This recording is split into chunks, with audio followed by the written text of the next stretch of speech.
चांदनी रात थी, बिल्कुल शांत, आसमान बिल्कुल साफ, तारों से भरा हुआ, और बीच में एक पूरा चांद, सफेद, ठंडा, चमकदार। नीचे एक झील थी, झील पर चांद की परछाई थी, पानी ठहरा हुआ, लेकिन उसकी गहराई बोल रही थी। उसी किनारे पर बैठी थी एक लड़की, नाम था वेरा। वो हर पूर्णिमा को यहाँ आती थी, बैठती थी चुपचाप और चांद को निहारती थी।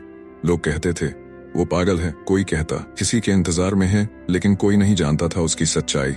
उसका घर गांव से दूर था, उसकी माँ नहीं रही और पिता बोलते नहीं थे, पर वेरा बोलती थी चांद से हर रात। हर सवाल, उसकी आंखों में कोई सपना नहीं था, पर उसकी आत्मा बहुत पुरानी थी, जैसे वो पहले भी जी चुकी हो और अब कुछ अधूरा बाकी हो। एक दिन गांव में एक लड़का आया, नाम था अरुण। शहर से आया था, शांत था, अलग था। उसे वेरा दिखी चांदनी रात में झील के पास, और वह ठहर गया। धीरे धीरे दोनों मिलने लगे।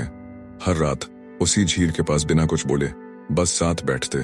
अरुण ने एक दिन पूछा, तू यहाँ रोज क्यों आती है? वेरा ने कहा, मैं उसे ढूंढती हूँ जो मुझसे वादा करके गया था कि अगली चांदनी रात को लौटेगा।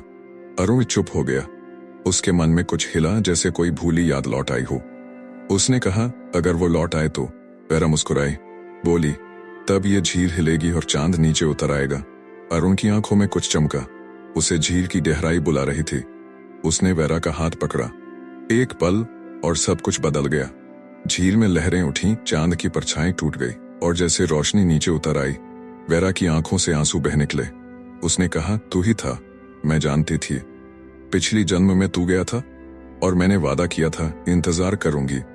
अरुण अब कुछ नहीं बोल सका, उसे सब याद आ गया। वो भी हर जन्म चांदनी रात को लौटता रहा, लेकिन वेरा हर बार पहले चली जाती थी। इस बार समय रुक गया था। दोनों साथ थे, चुपचाप झील के किनारे, चांदनी रात में। गांव वाले कहते हैं अब उस झील में हर पूर्णिमा को एक जोड़ा दिखता है, बैठा हुआ, हाथ में हाथ, चुपचाप, और झील की लहरें चांद की परछाई को हिलाती रहती हैं। सीख कुछ वादे जन्मों तक चलते हैं। प्रेम अगर सच्चा हो तो समय भी झुक जाता है। चांदनी रातें गवाह होती हैं उन कहानियों की जो कभी पूरी नहीं हुई, लेकिन खत्म भी नहीं हुई।